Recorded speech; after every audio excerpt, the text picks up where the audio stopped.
نحمده ونصلي ونسلم على رسوله الكريم۔ نبی اکرم صلی اللہ تعالی علیہ وسلم سے سوال کیا گیا، ما هذه الاضاحی یا رسول اللہ، اے اللہ کے رسول، یہ جو قربانیاں ہیں اور یہ جانور اتنی کثرت سے جو ذبح کرتے ہیں، یہ کیا چیز ہے، یہ کیوں کرتے ہیں؟ تو رسول اللہ صلی اللہ تعالی علیہ وسلم نے ارشاد فرمایا، ہی سنت ابیکم ابراہیم، اس میں تمہارے باپ، تمہارے جد امجد اور تمہارے بزرگ و برتر حضرت ابراہیم علیہ السلام کی سنت اور ان کا طریقہ ہے۔ صحابہ نے پوچھا، فما لنا فیہا یا رسول اللہ، اے اللہ کے رسول، قربانی کرنے پر ہمیں کیا اجر ملے گا؟ تو رسول اللہ صلی اللہ علیہ وسلم نے ارشاد فرمایا، بکل شعرۃ حسنہ، کہ قربانی کے جانور کے جسم پر جتنے بال ہیں، ہر بال کے بدلے میں ایک ایک نیکی ملے گی۔ پھر پوچھا، اللہ کے رسول، یہ جو بھیڑ اور دمبا، یہ جو جانور ہیں، ان کے جسموں پر تو اون ہوتی ہے، اس کا کیا ملے گا؟ کہا، وہ اون کا بھی جو ایک ایک ریشہ ہے، بال کہیے، ریشہ کہیے، اس ریشے پر بھی ایک ایک نیکی آپ کو ملے گی۔ تو پتہ یہ چلا کہ کسی بھی قسم کا جانور آدمی قربانی میں اگر ذبح کرتا ہے تو اس جانور کے جسم پر جتنے بال ہیں، اتنی نیکیاں اس آدمی کو عطا کی جاتی ہیں۔ نمبر 2، رسول اللہ صلی اللہ تعالی علیہ وسلم نے ارشاد فرمایا کہ جب قربانی کا جانور آدمی ذبح کرتا ہے اللہ کی رضا کے لیے، اور اس کے خون کا قطرہ ابھی زمین پر نہیں گرتا کہ اللہ تبارک تعالیٰ کے یہاں اس کی بخشش کا فیصلہ ہو جاتا ہے۔ تو ان 2 حدیثوں سے اور 2 روایتوں سے ہمیں یہ پتہ چلا، پہلی بات تو یہ پتہ چلی کہ حضرت ابراہیم علیہ السلام کی یہ سنت اور طریقہ ہے، اور یہ طریقہ اسی طرح سے اور یہ ثواب اسی طرح سے حاصل ہوگا کہ عید والے دن، یعنی یوم النحر 10 ذی الحجہ کو یا 11 ذی الحجہ کو، 12 ذی الحجہ کو غروب آفتاب سے پہلے پہلے ہم جانور ذبح کریں۔ یہ ثواب یا یہ پیسہ اور اسی طرح سے کسی بیوہ کی مدد کرنے سے یہ ثواب نہیں ملے گا، کسی بھوکے کو کھانا کھلانے سے یہ ثواب نہیں ملے گا۔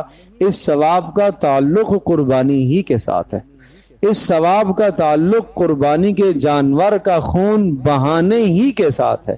لہٰذا لوگوں کا یہ جو اعتراض اور سوال آپ سنتے ہیں، اور جب قربانیوں کا موقع آتا ہے تو ایک بڑی شد و مد کے ساتھ کچھ لوگوں کی طرف سے یہ سوال آتا ہے کہ اتنے زیادہ کثرت سے جانوروں کو ذبح کرنے کی بلا ضرورت کیا ہے؟ اتنا پیسہ جمع کر کے اگر مسلمانوں کی مدد کر دی جائے اور مسلمان بچیوں کی شادیاں کرا دی جائیں اور دیگر اس قسم کے نیک مصارف ان میں لگا دیا جائے تو یہ تو اچھی بات ہے۔ تو یاد رکھیے گا یہ ایسا ہی ہے جیسا جس آدمی پر حج فرض ہوا، کوئی کہے کہ بھائی حج پر جانے کی کیا ضرورت ہے، یہ پیسہ تم کسی ضرورت مند کو دے دو۔ چلو حج فرض نہیں ہے، فرض ادا کر دیا، پھر اس کا دوبارہ جانے کو جی چاہ رہا ہے، اور پھر آپ اس سے یہ مطالبہ کریں کہ یہ پیسہ کسی غریب پر لگا دیں، پھر اس نے حج کر لیا، پھر آپ مطالبہ کریں یہ پیسہ کسی غریب پر لگا دیں۔ ہر عبادت کی اپنی اپنی حیثیت ہے۔ آپ نے یہ بھی فرمایا کہ تسلسل سے حج اور عمرے کرتے رہا کرو، کبھی آپ نے یہ نہیں بتایا کہ ایک عمرہ کرنے کے بعد دوسرے کے پیسے جمع ہو جائیں تو یہ پیسے تم کسی غریب کو دے دیا کرو. یہ نہیں فرمایا کہ ایک حج کے ہو جانے کے بعد دوسرے حج کے پیسے جمع ہو جائیں تو یہ کسی غریب اور فقیر کو دے دیا کرو. کبھی یہ نہیں فرمایا کہ یہ قربانی کے پیسے ایک بار آپ نے قربانی کر لی یا قربانی کے دنوں میں ایک قربانی کر لی, مزید کرنے کی گنجائش ہے تو کیا کروں, پھر بھی قربانی کرنی افضل. نہیں سمجھے بات؟ ایک قربانی کے دن آدمی اپنی قربانی کر لیتا ہے, مزید ایک اور قربانی کی گنجائش ہے. اب دو صورتیں ہیں کہ کیا یہ جو دوسری قربانی کی گنجائش ہے یہ میں قربانی کروں یا کسی ضرورت مند کو دے دوں, تو شریعت کا حکم ہے تب بھی آپ قربانی کریں. تب بھی ان دنوں میں سب سے بہترین مصرف اونٹ ذبح فرمائے, اور یہ ذبح کر کے یہ امت کو سبق دیا کہ ان دنوں میں سب سے افضل ترین اور بڑا ترین عمل قربانی کے جانور کا خون بہانا ہے. تو لہذا وہ اعتراض, وہ سوال اب ذہن میں نہیں کھٹکنا چاہیے, نہیں آنا چاہیے.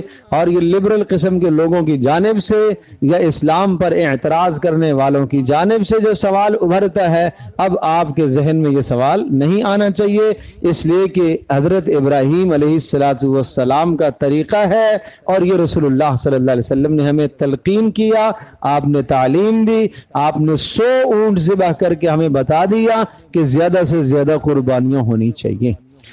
دوسری بات, ایک خریدیں اور وہ جانور ہم نے خریدا ہے مثلاً 20 لاکھ کا. اب اس 20 لاکھ میں سمجھ لو کہ 5 اچھی صحت مند قربانیاں ہو سکتی ہیں.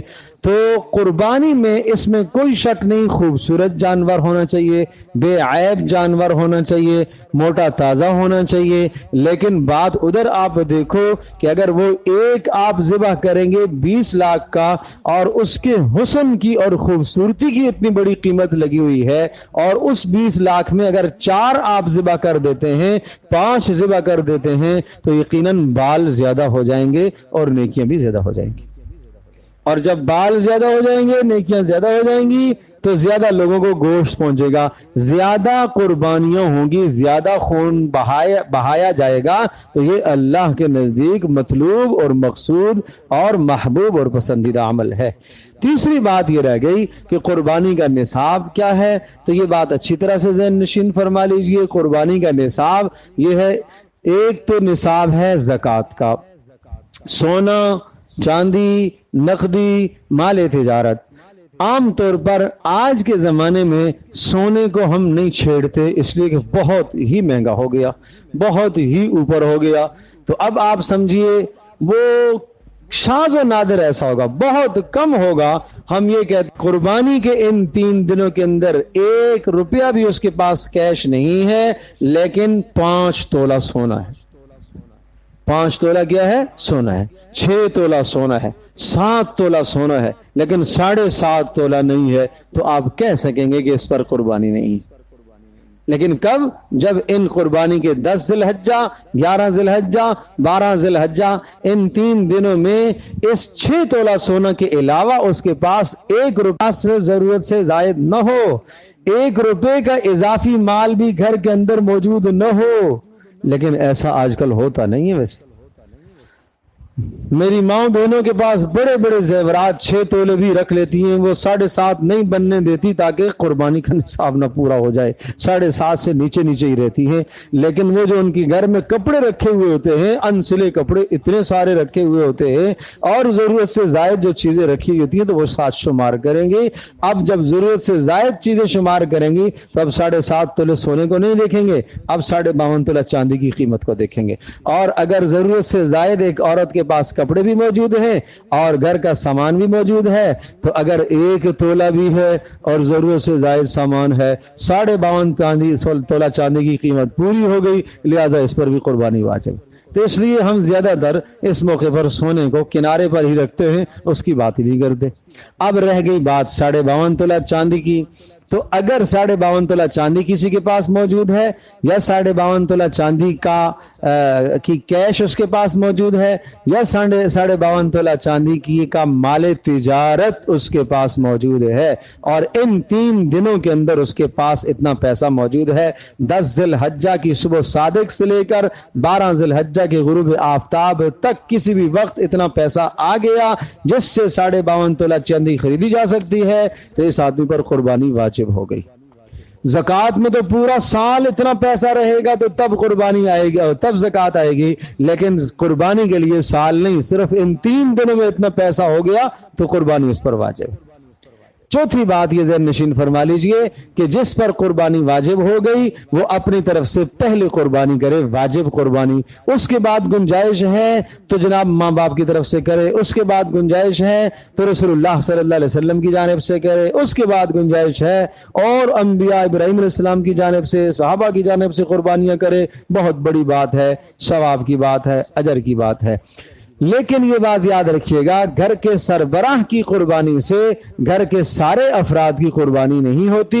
گھر کے اگر 4 آدمی بالغ ہیں تو چاروں کا الگ الگ نصاب شمار کیا جائے گا، ہر ایک کا الگ الگ نصاب شمار کیا جائے گا۔ اگر چاروں کے پاس 52.5 تولہ چاندی کی مالیت موجود ہے تو 4 آدمیوں پر گھر میں ہر ایک پر قربانی واجب، ہر ایک پر قربانی واجب ہے۔ بالغ ہونا ضروری ہے، عاقل ہونا ضروری ہے، نابالغ نہیں۔ تو لہذا بیوی کے پاس بھی دیکھیں بھائی، بیٹیوں کے پاس بھی دیکھیں بھائی، بیٹوں کے پاس بھی دیکھیں، اگر اتنا مال ان کے پاس موجود ہے 52.5 تولہ چاندی کی مالیت پر جو بن جاتا ہے تو یقیناً ان پر قربانی واجب ہے، اور واجب قربانی ادا نہ کرے گا تو رسول اللہ صلی اللہ علیہ وسلم نے کیا فرمایا کہ جس شخص پر قربانی کی استطاعت ہے اور واجب ہے اور پھر وہ قربانی نہ کرے تو بس عید والے دن ہماری عیدگاہ میں نہ آئے۔ بس کیا یہ کوئی کم بات ہے؟ بس عید والے دن وہ ہماری عیدگاہ میں نہ آئے۔ اب یہ کہے کہ میں تو آؤں گا تو آتا رہے، اللہ کے نبی صلی اللہ تعالی علیہ وسلم کے ہاں سفارش سے نہیں ملے گی، اللہ کے ہاں اس کی عبادت قبول نہیں ہوگی، اس لیے کہ جناب باپ نے کہہ دیا بھائی فلاں نہ آئے میرے پاس تو بس وہ ناراض ہے۔ اللہ کے نبی ناراض ہیں اس شخص سے جو قربانی واجب ہونے کے باوجود بھی نہیں کرتا، تو کہا وہ ہمارے پاس نہ آئے، ہمارے سے کسی قسم کی خیر کی امید نہ رکھے، ہم سے کوئی سفارش کا مطالبہ نہ رکھے، اور عیدگاہ میں جو بخشش لوگوں کی ہوگی اس بخشش کی توقع بھی وہ نہ رکھے، اس لیے کہ اس نے ہمارے حکم کو پورا نہیں کیا۔ الحمدللہ رب العالمین والصلاۃ